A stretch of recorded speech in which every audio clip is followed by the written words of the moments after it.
Hello and welcome to Botany 101. I'm Angela Nishimoto.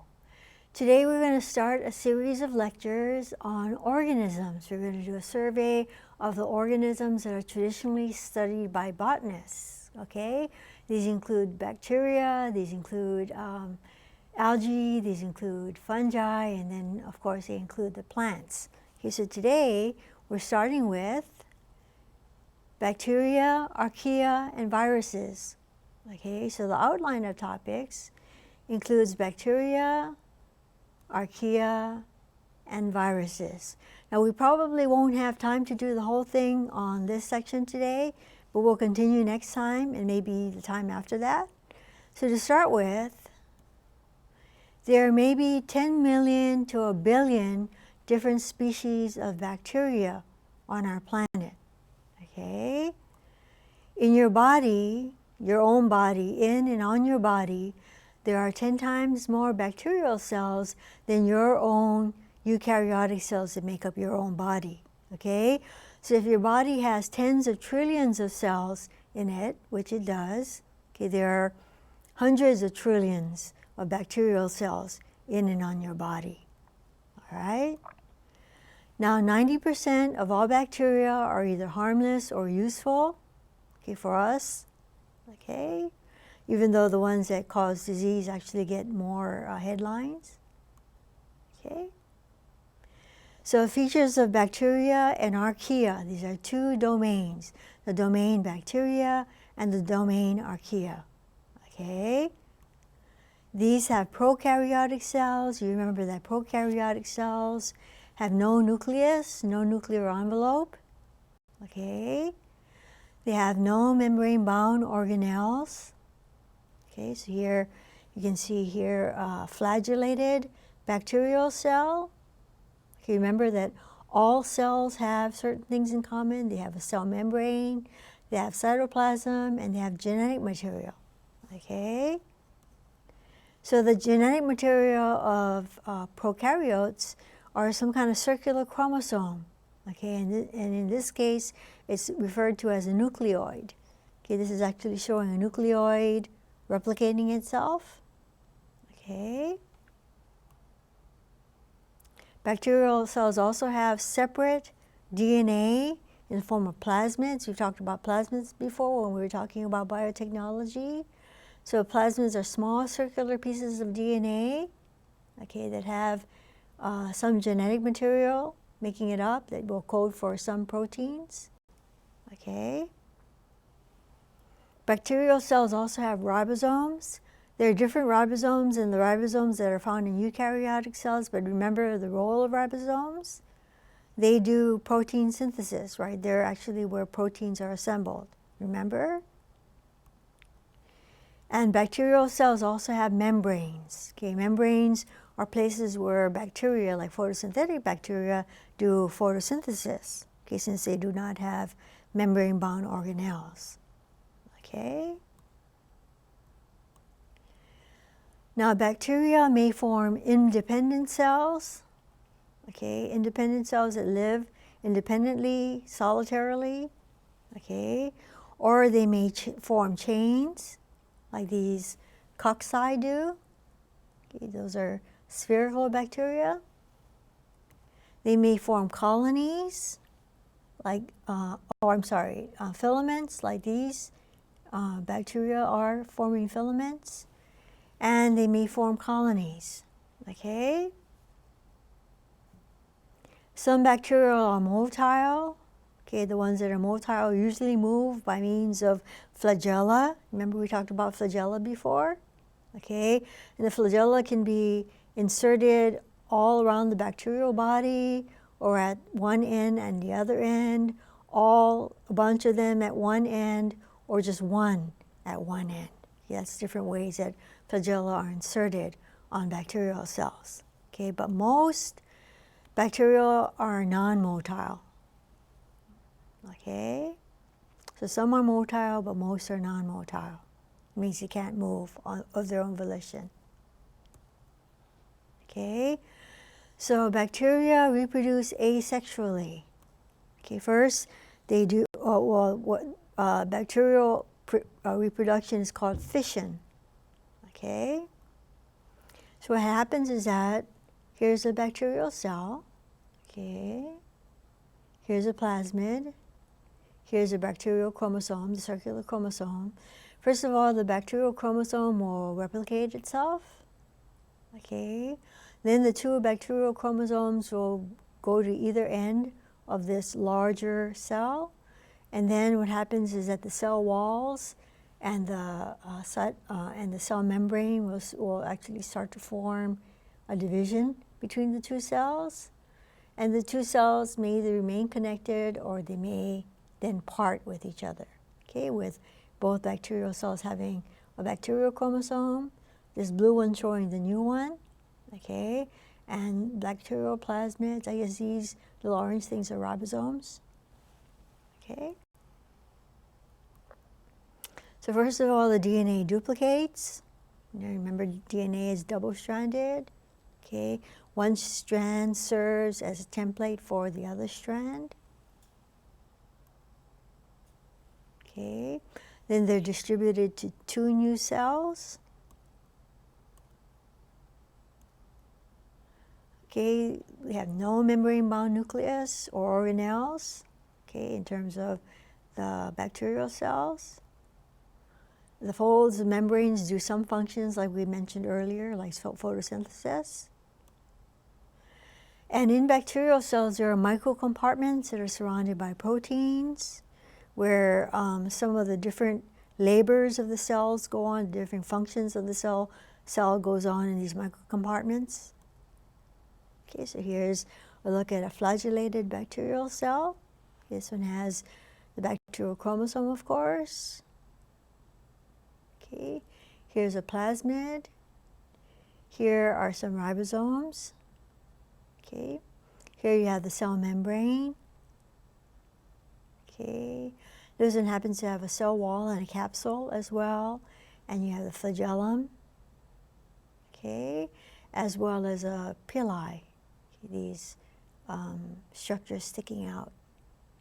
Okay. So the ribosomes of bacterial cells are 70S ribosomes. That has something to do with the way they're Svedberg units. They have to do with the way they settle when they're centrifuged. So the ribosomes of bacterial cells are a different size. They're about half the size as the ribosomes in eukaryotic cells. So the ribosomes in bacterial cells are 70S ribosomes.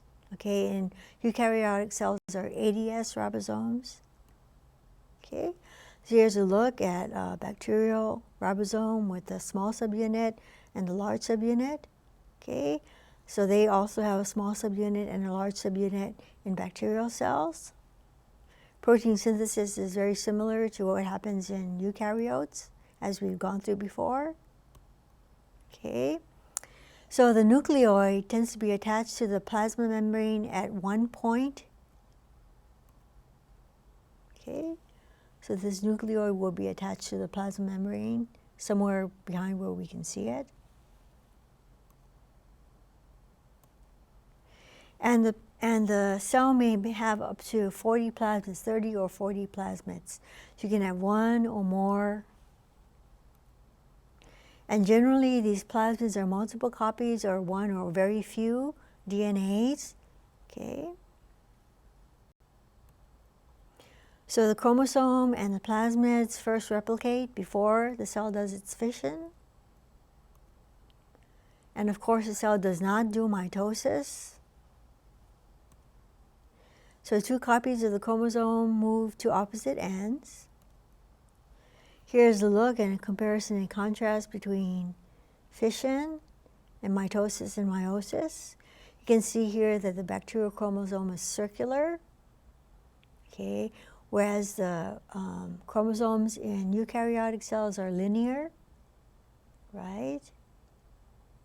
Okay, so here you have the metaphase of mitosis, anaphase of mitosis, and telophase of mitosis, where we end up with two daughter cells exactly the same as its parent cells. Well, actually in meiosis, you start off with, again, a diploid cell, Okay? And what you'll have is that the homologous chromosomes separate during the metaphase 1 of meiosis 1. Okay, so that after the first division of meiosis, you'll have two cells, okay, both of them with a haploid number. They're all haploid, or have half the chromosome number as a diploid cell did. Okay, and that the second part of meiosis, meiosis 2, is very much like mitosis, except for the cells are haploid. Okay, so you end up with, well, 4 daughter cells, genetically different from each other because remember you had crossing over during prophase 1, plus the way the chromosomes will segregate at meiosis 1 and like that. So what you'll end up with is 4 daughter cells that are different from each other, different from their parent cell. Okay? Now in fission, in bacteria, okay, the chromosome replicates itself, goes to opposite ends of the cell, and the cell sort of pinches in two. Okay, the cell wall and cell membrane actually creates this division between the two cells. So you end up with 2 bacterial cells when you started off with 1. Okay, they should be at least similar to each other, if not exactly the same. Okay, so the transverse walls and cell membranes are formed in the middle after the DNA is duplicated and moves to opposite ends of the cell. Okay, and so that divides the cell into 2. The 2 cells separate from each other, or the cells may remain attached and they may remain in chains. Okay, so the thing about fission is so universal in bacteria that bacteria were once called schizomycetes, which means split fungi, because they were considered to be a kind of fungus. Okay, well, of course they're not fungi, they're bacteria, but fission was is so universal among bacteria. Here's another look at binary fission. Okay, DNA replication, chromosomes separate, and you have cytokinesis, a cell division. So you have 2 bacterial cells where you started off with 1. Okay? Now, under ideal conditions, a bacterium may do fission every 10 to 20 minutes. Okay? So hypothetically, if you had one bacterium duplicating itself every 20 minutes for 36 hours, you'd have about 323 nonillion cells. Okay, that's nonillion. So if this is million, this would be billion, this would be trillion, this would be quadrillion, this would be quintillion, this would be sextillion, this would be septillion, octillion, and nonillion. Okay, you would end up with almost 323 nonillion cells. Okay, these cells would weigh 137,438,953,472 tons. Okay, the volume of all these cells would be bigger than the Earth, amazingly. Okay, but of course, they don't do this. Okay, they're limited by food supplies. You know, they're limited by the limited amount of food supplies that they have. Also, just like us, okay, they generate toxic wastes. Okay, so like us, or we're like them too, in that our numbers may be limited by food supplies, and our numbers may also be limited by the wastes that we generate. Okay?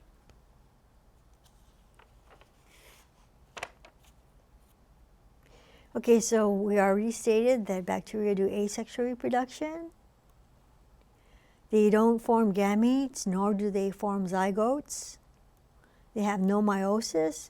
So here's a look at a liverwort actually doing asexual reproduction. Okay, we already seen how bacteria do their binary fission, but this is another means of asexual reproduction. These are little plantlets growing off a piece of a liverwort. Okay, we'll go into liverworts later in the semester. Okay. But bacteria, even though they do asexual reproductions, they can still do genetic recombination. That means combining genes from other bacteria into their cells. They do it in 3 ways. Okay, one way is called conjugation. Okay, what that is that DNA is transferred from a donor cell to a recipient cell through something called a pilus. Remember we talked about pili earlier. Pilus is singular.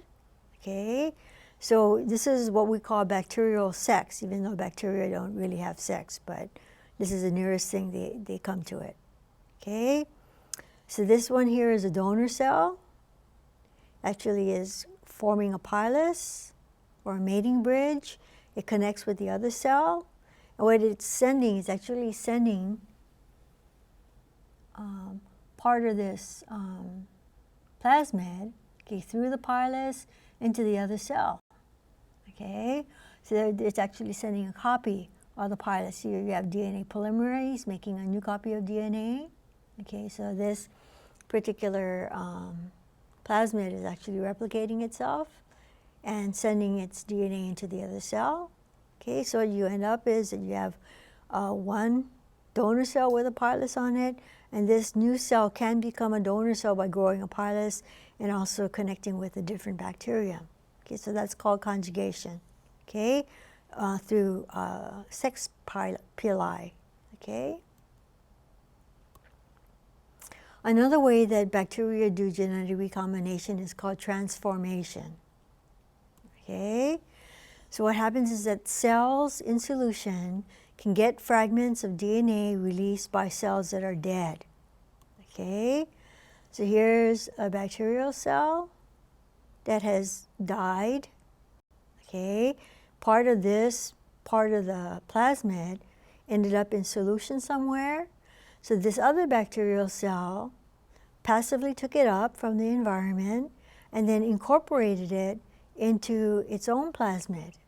Okay, so what you have here is recombinant plasmid. So if you remember, this is something that we talked about when we were talking about genetic engineering and GMOs, right? That's the way you actually transfer genes from one organism into another. You can actually clone it into a plasmid, put it in a bacterial cell, and that can actually program the bacterial cell to actually produce a lot of protein that you want it to. Okay, so this is transformation. Okay, so the bacterial cell picks up DNA that happens to be in the environment and incorporates it into either its own nucleoid or into its own plasmid. Okay. Now the third way that bacteria can do genetic recombination is called transduction. Okay, so viruses carry DNA from one bacterial cell to another. Viruses act like a vector. Okay, so in terms of what they call bacteriophages, okay, you have this virus, okay, injecting its DNA into a bacterial cell. They're called bacteriophages because they sort of parasitize bacteria. Okay, and then so it injects its DNA into the cell. Okay, and then what you have is you have fragments of both the bacterial chromosome and the viral DNA. Okay, so actually this virus's DNA caused the other DNA to break up in the bacterium. Okay, then the particles assemble into viruses, some of which have the bacterial DNA in it. And then usually the viruses will end up destroying the cell will lyse and split, releasing the viruses. And this virus that happens to have bacterial DNA incorporated into its genome then infects another bacterial cell, injects its DNA into there, and then that's actually then incorporated into the second bacterial cell in this way. Okay, that's called transduction. Okay, so you can see by these different ways that bacteria can do recombination, right? That generally, remember we talked about restriction enzymes? So bacteria do use restriction enzymes to restrict foreign DNA, since through conjugation, since through transformation, since through transduction, bacteria can actually pick up foreign DNA one way or another. So in order to restrict foreign DNA and keep it from taking over the bacterium, sometimes the restriction enzymes will just chop up this foreign DNA. Okay? Now, size, form, and classification of bacteria. Okay, except for cyanobacteria, which we'll talk about next time. Okay, and giant bacteria that are up to about 60 micrometers long. Most are about 2 to 3 micrometers. Okay, the smaller ones are about 0.15 micrometers. Okay, they're very small. They're so small that 6,500 of them lined up would not fit on the head of a pin. Okay, if they're lined up end to end, they would not actually fill up or be lined up on the head of the pin. Okay, so here's a little a ruler kind of showing the orders of magnitude.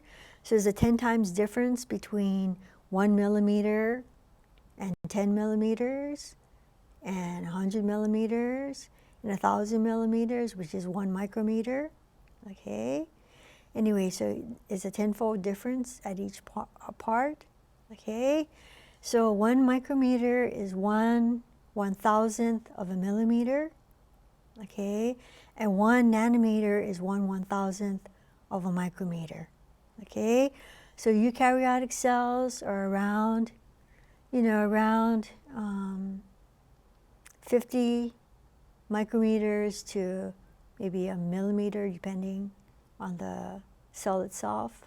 Okay, well, that's about the size of eukaryotes. Okay, now prokaryotes are around this range, about the micrometer range. Okay, so there's like a 1,000-fold difference between one and the other. Okay, viruses are even smaller, and proteins such as prions and viroids are a little bit smaller yet. The very small molecules and atoms are very, very small. Okay, small molecules are about the nanometer range, a billionth of a meter. Okay, so bacteria are small, so we must view them under a microscope. Okay, so do you recall what kind of microscopes there are? Right? So we have those that use light. Okay, we have the stereo microscope, also known as the dissection scope, that lets you look at things on a kind of macro level. Okay, then we have the compound light microscope that actually focuses through several lenses that you can actually see organisms maybe magnified up to 1,500 times. Okay, then we have the SEM, scanning electron microscope, and the TEM, the transmission electron microscope, the scanning electron microscope letting you see surface details of cellular and subcellular structures, and the TEM, the transmission electron microscope, actually forms an image of the inside of organelles or inside of a cell. Okay. Now there's 3 main forms that bacteria take. Okay, this may be familiar to you. First of all, you have the cocci. They're spherical. Okay, so here's some cocci bacteria. Singular is coccus. The bacilli, they're rod-shaped bacteria, and singular is bacillus. And spirilla, okay, or spiral bacteria, singular spirillum. Okay, so 3 main forms: cocci, bacilli, and spirilla. Okay, or spherical, rod-shaped, and spiral. Okay.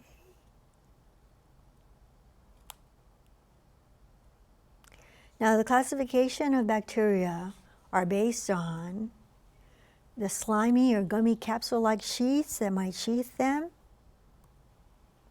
the color of the bacteria, the presence of hair-like or bud-like appendages on them, the development of endospores or like resting spores, the mechanism of movement, whether by flagella or some other means. Okay, so here's some look at some cocci, some bacilli. Here's one with appendages, another one with an appendage. Okay, and here are others. Okay, and you can see that they come in many forms. Here's a spirochete. Here's a filament. Okay. Anyway, so you even have a helical form. Okay. So you have many different forms of bacteria. They're just amazingly numerous. They're amazingly various. And also they're classified by their features of the colonies, colonial features. They're also classified according to certain biochemical characteristics, such as what they use as their energy source. Like some do photosynthesis, okay? Some are heterotrophs, they get their energy from other sources. The cell wall components, whether muramic acid is present or not. Fermentation products, you know, what actually are the products or waste products that are generated when they're doing their fermentation. Whether they luminesce, whether you can see them in the dark. Also ranges of pH and temperature that they can either live in or thrive in. Okay, here's actually looking at optimal temperatures for some kind of typical human enzyme. Okay, and here are the optimal temperatures for an enzyme of a thermophilic bacteria. Okay, heat-tolerant bacteria. Thermophilic, that means heat-loving. Okay.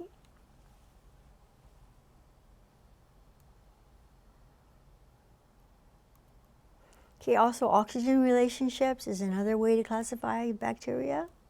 Okay, so here we have this very nice image. Okay, so you have these aerobic bacteria that need oxygen. They would tend to gather at the top of the test tube in order to absorb as much oxygen as they can. Okay, then you have the anaerobic bacteria that don't like oxygen. They actually congregate at the bottom of the test tube to avoid oxygen. Okay, what they call facultative bacteria gather mostly at the top. Okay, since aerobic respiration is good, but also lack of oxygen doesn't hurt them, they can also be found along the rest of the test tube too, even though there are more of them clustered near the top. Okay, what they call microaerophiles gather at the upper part of the test tube, but not at the top. They need oxygen, but at a lower concentration than the obligate aerobic bacteria.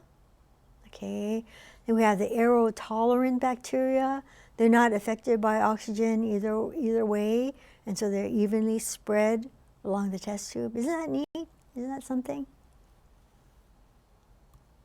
Okay. Another way they classify bacteria is by amino acid sequence of proteins. Okay, so here's DNA transcribed into RNA. It's then translated into proteins in terms of the amino acid sequence, making it up. Okay, so the amino acid sequence of proteins is another way that they classify bacteria. Okay, we also have salt tolerance. Okay, as another way to classify bacteria. Okay, now half of the phyla, okay, phyla we'll talk about a little later. Phylum is actually equivalent to division. Remember we talked about Dear King David, come out for goodness sake? Well, phyla is equivalent of a division. Okay, so you can think of Dear King Philip, come out for goodness sake. We'll go into that a little bit later. Okay, so DNA sequencing is becoming more important as in all other fields. Okay, so half of the phyla can be cultured in a lab. Some have flagella. Some have pili. This one has a whole bunch of them. Kind of looking pretty hairy there. Okay, Gram stain. In 1884, Christian Gram actually discovered this Gram staining technique. Okay, so true bacteria are grouped based on the cell wall's reaction to dyes. Okay, first of all, you heat fix the bacteria, you flame it, and then so there's a bacterial smear on a slide. You heat fix it, and you stain it with a violet dye. Okay, Then you add dilute iodine or alcohol or acetone. Okay, so some of the species of bacteria will lose their color, okay, but will then absorb pink safranin. Okay, so those happen to be gram-negative. Okay, the gram-positive bacteria will retain the violet color. Okay, so here are the pink gram-negative bacteria and the violet gram-positive bacteria. Okay, this is kind of showing you how small they are. This is 10 micrometers. You can see each one of them is maybe of these rod-shaped bacteria, or maybe about maybe 2 micrometers. Okay. Okay, now we're going into the domain, also kingdom bacteria. Okay, so these are the true bacteria. They're in the phylum. Remember we just talked about phyla? Phylum Bacteriophyta. They're in the class Bacteriae. They include the unpigmented bacteria, the purple bacteria, and the green sulfur bacteria. Okay, they all have muramic acid in their cell walls. Okay, so here's the taxa of different kinds of organisms. Okay, so here's all of life. They're organized into different domains, and each domain is organized into kingdoms. And then each kingdom is organized into phyla or divisions. Okay, then we have each division or phylum actually organized into classes. Each class organized into orders. Each order organized into families. Each family has many genera. Okay, and each genera may have many species, one or more species. Okay, so remember the mnemonic. Dear King David or Philip, come out for goodness sake. Okay? So I'm counting on you to remember this taxonomical hierarchy from domain all the way down to the species. Okay?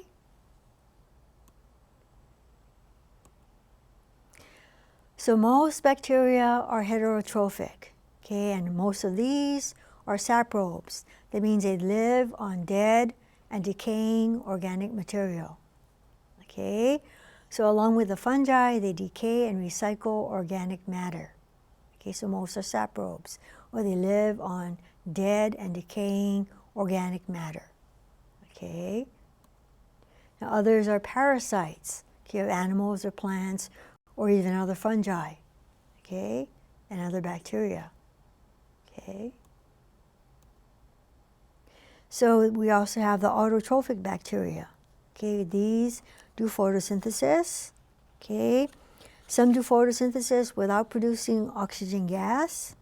Okay, so these include the purple sulfur bacteria, the purple non-sulfur bacteria, and the green sulfur bacteria. Okay, isn't this neat? Got all these nice images of these unusual life forms. Then we have the chemoautotrophic bacteria. What they do is they oxidize inorganic groups such as ammonia, okay, hydrogen sulfide, ferrous iron, or hydrogen gas. Okay, they include the iron bacteria, the sulfur bacteria, and the hydrogen bacteria. Okay, so these are supposed to be like a colony of sulfur bacteria. Okay, and these are bacteria that are chemoautotrophs. This is actually a vent, undersea vent, with all this steam, all this sulfurous coming out. Okay, anyway, so this is one of the chemoautotrophic bacteria living in this kind of environment. Okay. Okay, now human relevance. All right. So the unpigmented purple and green sulfur bacteria. Okay. So early agriculturists made piles of weeds and garbage, manure and other wastes. Okay, like their middens. Okay, And what that matures into is compost, okay, which is dark and fluffy and very fertile, okay. So what does compost do? It conditions and enriches soils when you add it to soils. It adds more organic material, okay. Now the ideal compost pile is 6 feet wide, about 4.5 feet deep, and about 6 feet long, or at least 6 feet long. They can be longer, okay? And the bacteria that are in it generate so much heat, it can actually get up to 158 degrees Fahrenheit in there. It actually produces smoke sometimes because there's burning going on in there, okay? So these high temperatures kill many of the organisms in the pile, which is what you want, because you don't want disease organisms in there. Okay, so these include, well, anyway, here's looking at a big pile of compost. Okay, here's smoke coming from the heat generated by the bacterial organisms that are decaying the material in the compost heat. Here's a man with a hose cooling it down, wetting it down to cool it. In fact, when I worked at Winter Community College, they used to get these piles of chips. You know, when you see the guys working on the trees on the side of the road, they have a chipper, right? They put the big branches and things in there and it chips it into smaller pieces. Well, the thing is, I think with the city and county, if you want them to deliver a truckload of these chips into your yard, all you have to do is ask them to, and they'll just leave it in your yard for you. If you just leave it in a pile like that, it'll start to decompose because it has a lot of bacteria in it, of course, and it'll decompose. And anyway, so at Winter Community College, we had these piles of chips, you know, and it only take a few weeks for it to actually decompose into this really rich compost. And there was sometimes smoke coming from it. You know, at first I was alarmed, but then the technician who works there said, you just wet it down every other day or so. Don't worry about it, you know. So they do actually smoke, okay? So ideal compost pile will have 30 carbons for 1 nitrogen. Okay, so when you're making a compost pile, you need to keep it moist. Turn it occasionally, maybe like once every other day. So within 2 weeks, you'll have some nice moist compost, okay? Almost any organic materials are suitable, so you can actually have weeds, you can have leaves, you can have stems, you can have garbage from your kitchen, okay? Maybe no meats, don't put anything like meats in there, okay? What you have is this nice compost. It's sweet smelling, you know, it's clean, it's really good for your garden, okay? It adds humus to the soil, okay? And that improves the soil structure. It improves the moisture holding capacity of the soil. And it also gives some nutrients, okay? About 2 to 3% of nitrogen, 0.5 to 1% of phosphorus, and 1 to 2% of potassium, okay, NPK, the big three, okay? Now, true bacteria and disease, okay? So plant diseases cost more than $4 billion per year in the USA alone, okay? Bacteria are involved in diseases of pears and potatoes and tomatoes and squashes and melons and carrots and citrus and cabbage and cotton, okay? They have huge losses after harvesting and after processing, post-harvest and post-processing, okay? Huge losses in terms of the plant material actually rotting due to bacterial diseases, okay, bacterial infections, okay. Now we'll have modes of access of disease bacteria, okay, we'll go through a series of these, okay. You have access from the air, okay, so when we cough, or we sneeze, or we talk loudly, God, there are saliva droplets that go into the air, okay, and these saliva droplets have bacteria other microbes such as viruses and protein present. Of course, you get protein from your saliva. Okay. Then what happens is the water from your saliva evaporates and the bacteria stick to the protein, so they're floating around in the air, and these bacteria are then inhaled. Okay. There's a mask here. Some people have the good idea. Okay. Usually we're naturally resistant to bacteria that are in the air, but when there's no resistance, okay, you have diphtheria, okay, whooping cough, meningitis, pneumonia. Okay, I guess this is supposed to be a pneumonia infection. Okay, I guess this is supposed to be from meningitis and meninges, actually getting infected. Okay, and tuberculosis. Okay, there's actually tuberculosis that are resistant to all known antibiotics. When that happens, you get multiple drug-resistant tuberculosis, and you get extremely drug-resistant tuberculosis. If you remember, I told you before, I knew somebody who was in the Peace Corps in Kenya, and he ended up dying of tuberculosis. And this is quite a while ago, but I think he was only in his mid-30s when he passed away. Okay, so there are germs out there that can get us, you know. Okay, access to food and drink. Okay, so diseases are often spread by carriers, people who handle food, or they're carried through flies. Okay, so make sure you shoo away any flies that's kind of hovering over your food. Okay, in the United States, they ban harvesting of shellfish at certain times. Okay. Now, salmonella bacteria. Okay, in 2008, there are more than 1,000 cases in an outbreak of salmonella. Okay, and the source was traced to the peppers that were used in salsa. So many prepackaged foods, such as salsa, such as anything with vegetables and fruits in it, can actually be a vector for disease. Okay, depending on who's handling it, depending on what it's been exposed to along the way before it gets into your supermarket. Okay. Now there's something called C. diff. Okay, it's caused by Clostridium difficile.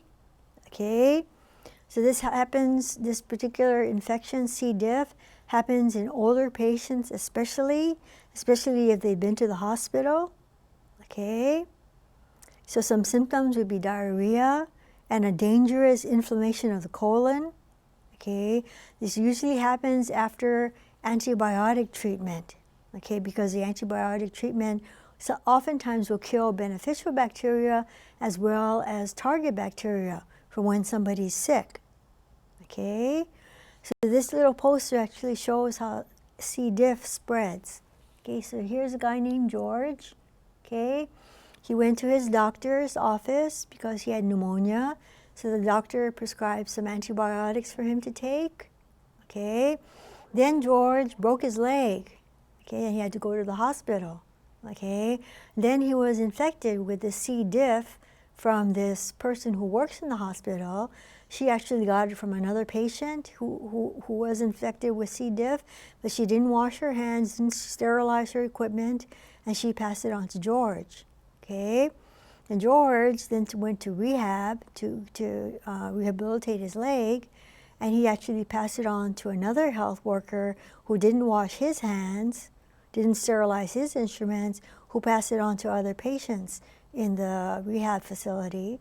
And finally, George came down with diarrhea, you know, with upset, and then he went back to the hospital, and then finally he was treated for it, and you had another health worker who did wash his hands and didn't spread it. Okay, so this is how different kind of nosocomial infections spread in the hospital. That's why the best place to get sick is in the hospital. Okay, you got a whole bunch of sick people all in the same place. You have people who, despite the fact that they're supposed to wash their hands between patients, many of them do not. Okay. Now we have Legionnaires' disease, which is caused by Legionella pneumophila. Okay. Legionnaires' disease was actually in the news a few decades ago. There's a whole outbreak when there was a Legionnaire convention. That's where it got its name from. Okay. Now botulism poisoning. Botulism poisoning comes from a substance that's produced by Clostridium botulinum. Okay. So they grow and multiply anaerobically. Okay. So they grow in the absence of oxygen. Okay. They actually grow in improperly processed food, especially home canned beans, home canned beets, and home canned corn, especially. Okay. Especially when it hasn't been heated as high as it should have been. Okay. So 1 gram of this toxin, unbelievable, yeah? 1 gram can kill 14 million adults. Okay. So this is showing a weight of a pen cover, pen cap, weighs almost 1 gram. Okay, so that much can kill 14 million adults. If you have more than half a kilogram, it can kill all the humans on the planet. Okay? Very dangerous. Now, Escherichia coli, this is a coliform bacteria that lives in our guts. Okay, that's the natural part of our gut flora. Okay, but E. coli 015787 causes illness. Okay, I think you probably heard of this particular strain of E. coli. Okay, if somebody gets an infection, it can lead to bloody diarrhea, which can lead to kidney failure, which can lead to death. Okay, most of this E. coli infection is from undercooked ground beef, or drinking unpasteurized milk, drinking contaminated water, okay, or eating contaminated vegetables. I think there was an outbreak, like maybe over 10 years ago, somewhere in the Midwest at a fair. I think a lot of kids drank some kind of juice or something that was made from contaminated water, and several people died from that. Okay, and this was this E. coli 015787. Okay. Now, bacteria that access through direct contact include the syphilis, gonorrhea, chlamydia, anthrax, and brucellosis. Nice images of the bacteria there.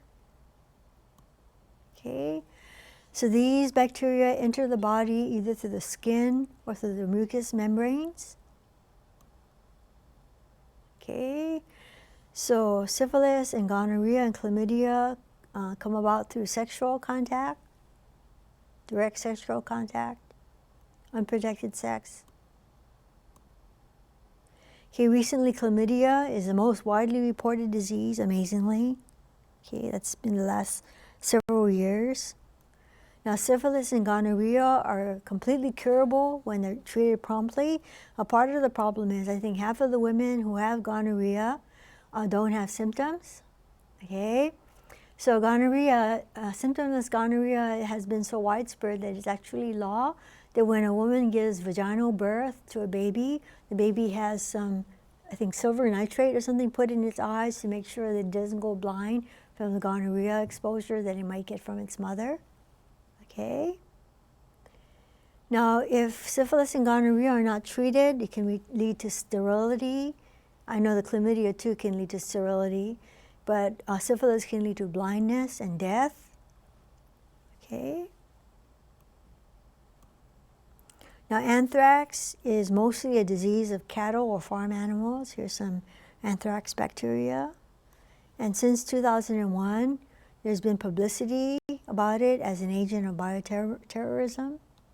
So this is showing like lesions or areas, infected areas in the lung of somebody who has been exposed to anthrax bacteria. Okay. Brucellosis is also a disease of farm animals. Okay, so you can get human direct contact with the animals or from drinking contaminated milk. Okay.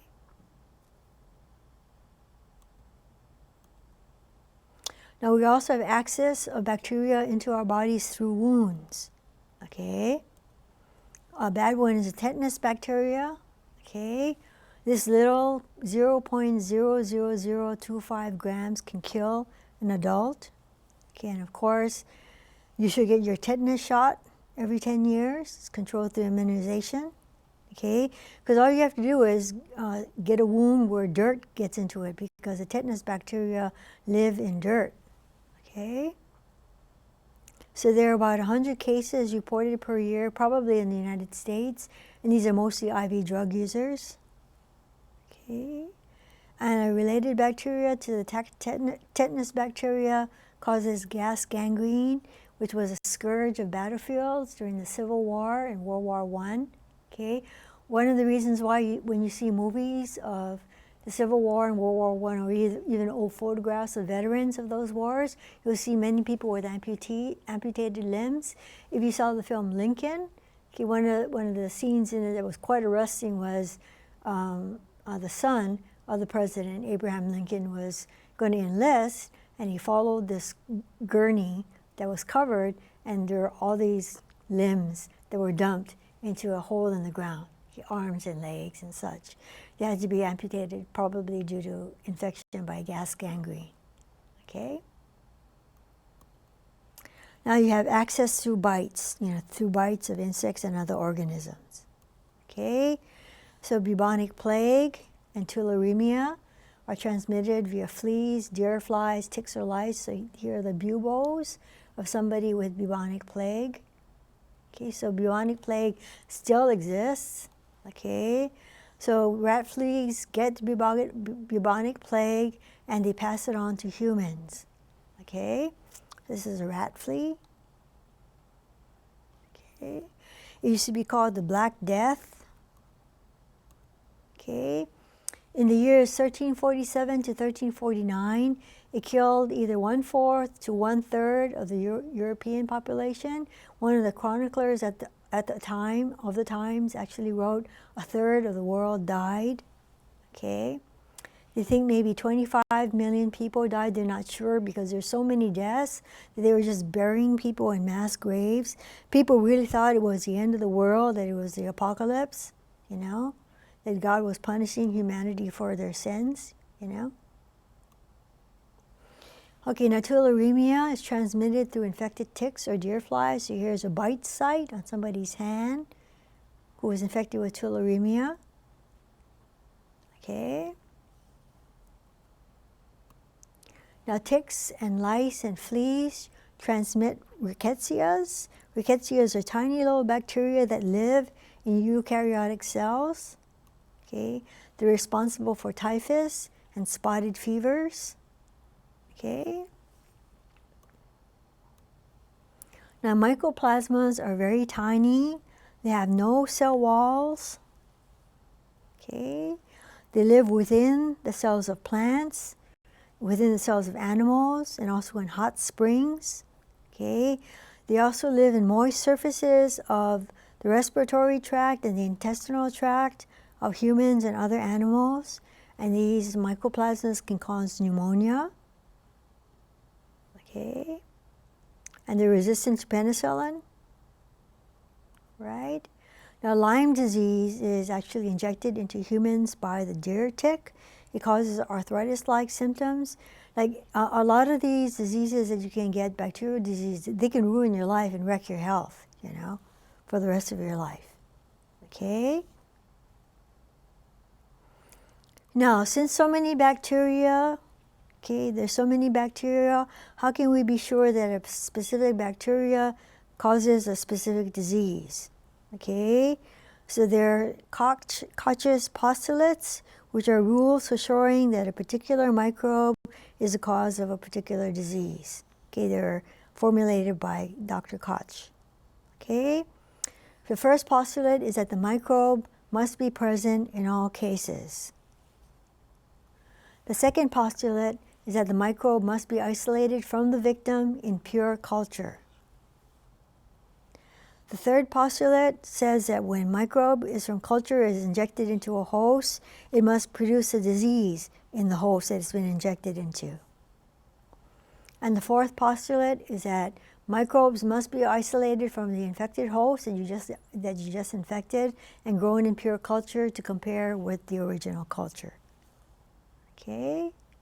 So here's Koch's postulates. Okay? So microbe must be present in all cases.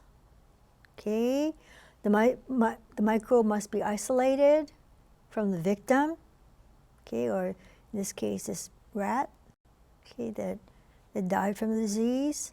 Okay, then what you do is you grow it in pure culture, and you get the culture and inject it into another host, and it must also produce a disease in the second host. Okay, then the microbe has to be taken from the infected host and grown in pure culture again to compare with the original culture. Okay, so that actually is a way to support your hypothesis that a particular bacterium caused a particular disease. Okay, let's see. I think what we're going to do is we're going to stop there. Okay, it's been a fun kind of running through the kingdom bacteria with you, and we'll continue next time. Okay, aloha.